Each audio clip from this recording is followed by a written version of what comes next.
आज की कहानी का नाम है भयानक हाथी। तो चलिए शुरू करते हैं।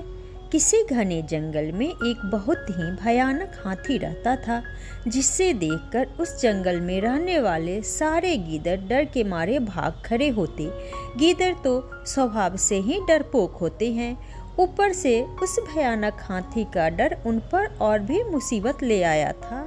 आखिर तंग आकर गीदड़ों ने अपनी सभा बुलाई। सभा में उन्होंने यही प्रस्ताव रखा कि हम इस हाथी से कैसे पीछा छुड़ाएं।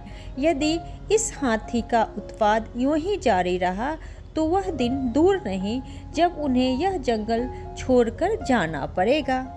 उनमें से एक बूढ़े गीदड़ ने कहा, देखो साथियों, आज मैं यह प्रतिज्ञा करता हूँ कि मैं अपने बुद्धि बल से इस हाथी को मार डालूंगा।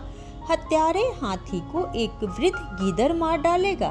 यह तो वास्तव में ही उन सब के लिए आश्चर्य की बात थी। किसी को विश्वास ही नहीं हो रहा था कि यह संभव हो सकता है। उधर बूढ़ा गीदड़ भी न तो किसी की परवाह करने वाला था और न ही डरने वाला। उसने अपने निर्णय को एक बार फिर से दोहराते हुए कहा, साथियों, मैंने जो निर्णय कर लिया है मैं उससे पीछे हटने वाला नहीं। मैं जानता हूँ आप लोग मेरी बात को मजाक समझ रहे हैं। यह बात तो दुनिया जानती है कि आज तक किसी गीदड़ ने किसी हाथी को नहीं मारा, मगर मैं गीदड़ जाति के इस इतिहास को बदलने जा रहा हूँ। यदि जीवित आ गया तो ठीक ही होगा, नहीं तो मैं शहीद कहलाऊंगा। यह कहकर गीदड़ वहाँ से चल पड़ा। हाथी के पास जाकर उस बूढ़े गीदड़ ने अपनी दोनों टांगे उठाकर उसे तपाक से प्रणाम किया। कहो गीदड़ मियाँ, आज तुम हमारे पास कैसे आ गए? महाराज, मैं तो आपका दास हूँ। बस इस जंगल के जानवरों ने मिलकर मुझे आपके पास भेजा है। क्यों? उन सब की यह मान्यता है कि इस जंगल में कोई योग्य राजा नहीं है, इसलिए उनकी इच्छा है कि आप ही जंगल के राजा बन जाएं, क्योंकि आप में राजा बनने के सारे गुण विद्यमान हैं।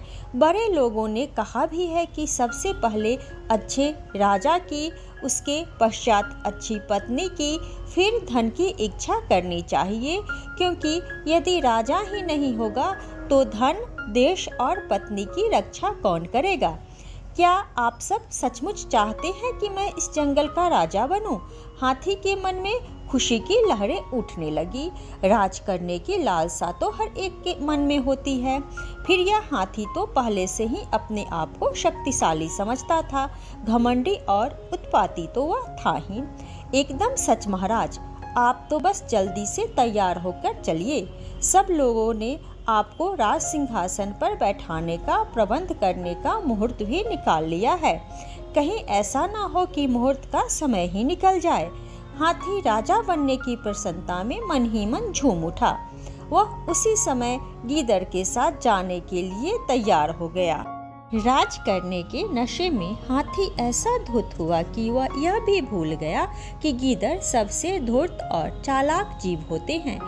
इन पर भूल कर भी विश्वास नहीं करना चाहिए। लोभ प्राणी को अंधा कर देता है। जो भी हो, वह गीदड़ के साथ बिना सोचे विचारे चल दिया। गीदड़ पहले से ही उसे फंसाने का जाल बिछाकर आया था। उसे पता था कि यह हाथी जब तक दलदल में नहीं फंसेगा तब तक वश में नहीं आएगा। गीदड़ उसे उसी रास्ते से ले गया जिस पर गहरी दलदल थी। राजा बनने के लालच में अंधा हाथी बिना सोचे समझे उसी दलदल में जा घुसा। बस फिर क्या था, हाथी उस दलदल में फंस गया। अब वह इतनी बुरी तरह से फंसा कि न तो वह आगे जा सकता था और न ही पीछे जा सकता था।